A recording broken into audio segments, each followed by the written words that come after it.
हमें तो अपनों ने लूटा, गैरों में कहां दम था। कुछ यही हाल है उत्तर प्रदेश के पूर्व मुख्यमंत्री के चाचा और इस बार अपनी पार्टी का सिंबल छोड़ साइकिल के सिंबल पर चुनाव लड़ने वाले शिवपाल यादव का। दरअसल मुलायम परिवार में एक बार फिर चाचा शिवपाल और भतीजे अखिलेश यादव के बीच रिश्ते बिगड़ते नजर आ रहे हैं। भतीजे ने चाचा को सपा का विधायक मानने से इनकार कर दिया, तो शिवपाल यादव ने विधानसभा सदस्यता की शपथ लेने के बाद सीधे मुख्यमंत्री योगी आदित्यनाथ से मुलाकात कर बड़ा सियासी दांव चला है। भविष्य के फैसले पर उन्होंने कहा कि वक्त आने पर इसका खुलासा करेंगे। शिवपाल के इस रहस्यमयी बयान के बाद सियासी चर्चा तेज हो गई है।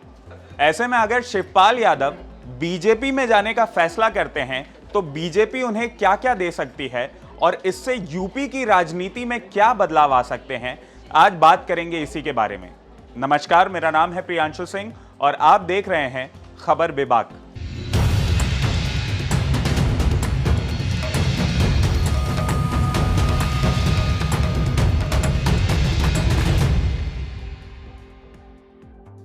सपा के टिकट पर चुनाव लड़कर विधायक बने शिवपाल यादव के रिश्ते चुनाव खत्म होते ही अखिलेश यादव से बिगड़ गए हैं।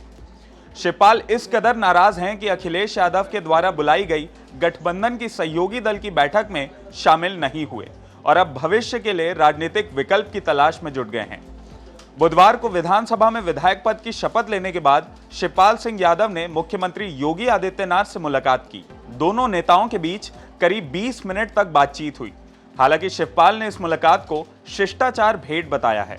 शिवपाल यादव के करीबियों की माने तो चुनाव के समय परिवार और समाज के दबाव की वजह से शिवपाल यादव ने जहर का घूंट पीकर सब कुछ बर्दाश्त कर लिया था, पर अब वो बर्दाश्त नहीं करेंगे और अपने लिए नई सियासी राह तलाशेंगे। शिवपाल यादव से जब ये पूछा गया था कि क्या बीजेपी के साथ नहीं जाने का उनका संकल्प अभी भी बरकरार है, तो उन्होंने कहा था कि इस पर कुछ नहीं बोलेंगे। इस तरह से उन्होंने कुछ हिंट्स तो जरूर दे दिए हैं। शिवपाल के करीबी हरिओम यादव पहले ही बीजेपी में शामिल हो चुके हैं, तो मुलायम सिंह यादव की बहू अपर्णा यादव ने विधानसभा चुनाव के दौरान बीजेपी में एंट्री की थी। मुलायम कुनबे में जब वर्चस्व की जंग छिड़ी थी तो अपर्णा शिवपाल के साथ खुलकर खड़ी थी। सपा के पूर्व सांसद धर्मेंद्र यादव के बहन और बहनोई ने भी पंचायत चुनाव के दौरान बीजेपी का दामन थाम लिया था। ऐसे में अब अगर शिवपाल को बीजेपी अपने खेमे में लाने का कदम उठाती है और वो तैयार होते हैं तो उन्हें पाला बदलने में क्या क्या मिल सकता है, चलिए जानते हैं। सपा अध्यक्ष अखिलेश यादव के आजमगढ़ संसदीय क्षेत्र से इस्तीफा देने के बाद अब उपचुनाव होना है। ऐसे में बीजेपी शिवपाल को पार्टी में लेती है तो उन्हें आजमगढ़ सीट से अपना प्रत्याशी बना सकती है। बीजेपी आजमगढ़ सीट पर कमल खिलाने के लिए हर संभव कोशिश करेगी। ऐसे में बीजेपी शिवपाल यादव के जरिए बड़ा सियासी दांव खेल सकती है। बसपा ने आजमगढ़ सीट पर गुड्डू जमाली को प्रत्याशी बनाकर मुस्लिम कार्ड ऑलरेडी खेल दिया है। सपा से आजमगढ़ में उम्मीदवार स्थानीय होगा या सैफई परिवार का, ये बात फिलहाल साफ नहीं है। आजमगढ़ सीट पर 2009 में कमल खिलाने वाले रमाकांत यादव अब समाजवादी पार्टी में हैं और फूलपुर पवई से विधायक हैं। राजनीति की सियासी नब्ज पर नजर रखने वालों का मानना है कि बदली परिस्थितियों में आजमगढ़ चुनाव काफी रोचक हो गया है। ऐसे में बीजेपी से यादव बिरादरी का उम्मीदवार उतरा तो समाजवादी पार्टी के लिए इस सीट पर चुनाव जीतना चैलेंजिंग हो जाएगा। 2019 में बीजेपी ने भोजपुरी एक्टर दिनेश लाल यादव उर्फ निरहुआ को उतारा था, लेकिन वो अखिलेश यादव को मात नहीं दे सके थे।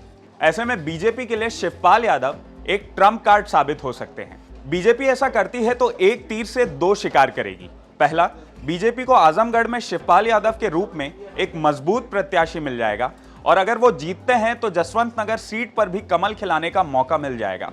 शिवपाल अपने बेटे के सियासी भविष्य के लिए राह तलाश रहे हैं। सपा ने उनके बेटे को टिकट नहीं दिया था। ऐसे में जसवंत नगर सीट खाली होने पर बीजेपी उनके बेटे के जरिए भी बड़ा सियासी दांव चल सकती है। इसके अलावा एक और पॉसिबिलिटी की चर्चा भी जोरों पर है। शिवपाल यादव को बीजेपी अपने साथ मिलाने के लिए राज्यसभा भेजने का दांव भी चल सकती है। यूपी में अगले कुछ महीने में राज्यसभा की सीटें खाली हो सकती है।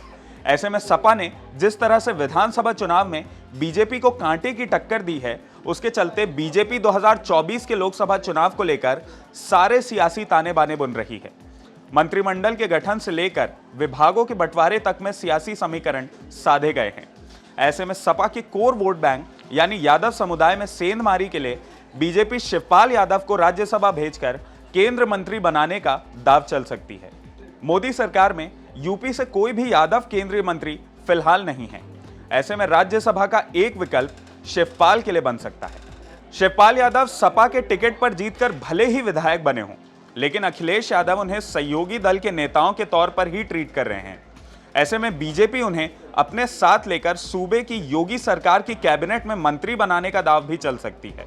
योगी सरकार 2.0 मंत्रिमंडल में यादव समुदाय से कोई भी कैबिनेट मंत्री नहीं है। गिरीश यादव इकलौते हैं जिन्हें स्वतंत्र प्रभार राज्य मंत्री बनाया गया है। मुख्यमंत्री योगी आदित्यनाथ के साथ शिवपाल यादव की केमिस्ट्री पहले से ही काफी अच्छी रही है और आने वाले दिनों में इस केमिस्ट्री का असर भी दिखाई दे सकता है।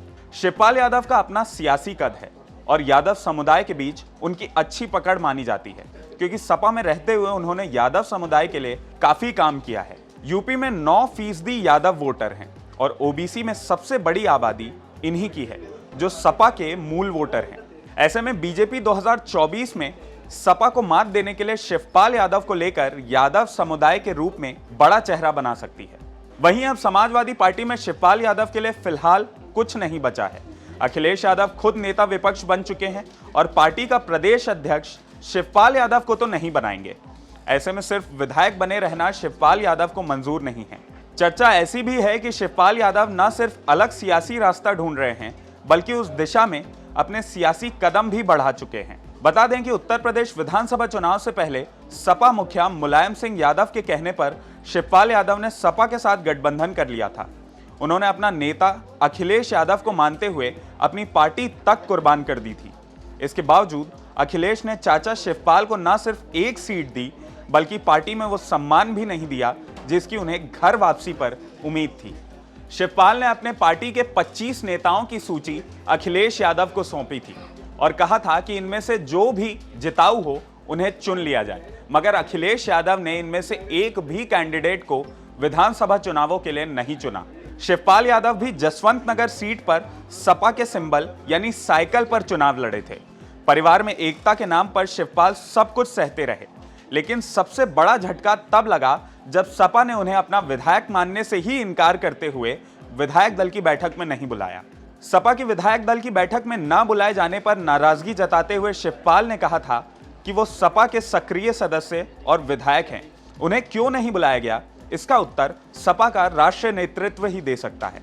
इसके बाद शिवपाल यादव नाराज होकर इटावा चले गए थे, जहां उन्होंने सपा छोड़कर भाजपा में शामिल होने वाले सिरसागंज के पूर्व विधायक हरिओम यादव से भी मुलाकात की थी।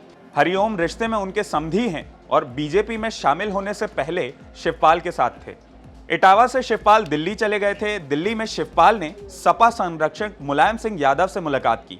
सूत्रों की माने तो शिवपाल ने अपने दिल्ली प्रवास के दौरान बीजेपी के कुछ शीर्ष नेताओं से भी मुलाकात की है और यही वजह है कि मंगलवार को अखिलेश द्वारा बुलाई गई सहयोगी दलों की बैठक में भी वो शामिल नहीं हुए थे।